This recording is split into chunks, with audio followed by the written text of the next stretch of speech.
Kachika, usap-usapan nga ngayon sa social media ang nangyaring book launching ni Pia Wurtzbach sa Manila International Book Fair noong nakaraang araw. Pero ito nga ay hindi naging usap-usapan dahil nga sa librong kanyang inilaunch, kundi sa nag-viral na video sa kanyang book launching.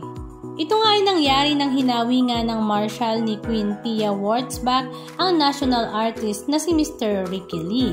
In-approach nga ni Queen P ang national artist na si Ricky Lee para nga magpasalamat sa libro na ibinigay sa kanya. Ngunit, imbis na bigyan nga ng pagkakataon na makapag-usap, ay hinawi nga ito ng Marshal na talaga namang nag-viral at naging usap-usapan nga sa social media.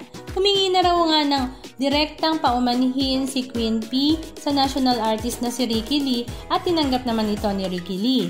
Ayon nga kay Mr. Ricky Lee ay hindi naman daw sana big deal ito sa kanya. Ngunit nang mapanood nga niya ang video ay talaga namang medyo nakakabastos nga raw ang nangyari. Hindi lang daw dahil siya ay national artist at nakakabastos nga rin daw ito para sa mga taga-subaybay ni Queen Pia Wurtzbach. Lalo't lalo pa nga ito ay book launching niya. Pero sa ngayon nga ay okay naman ang dalawang kampo at wala namang naging problema.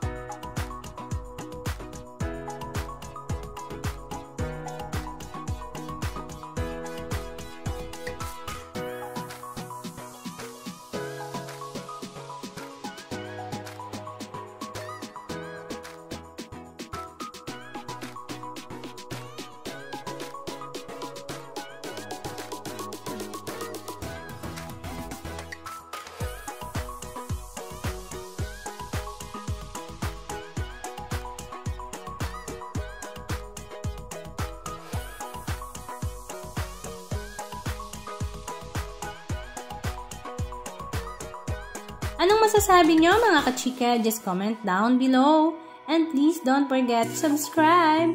Thank you!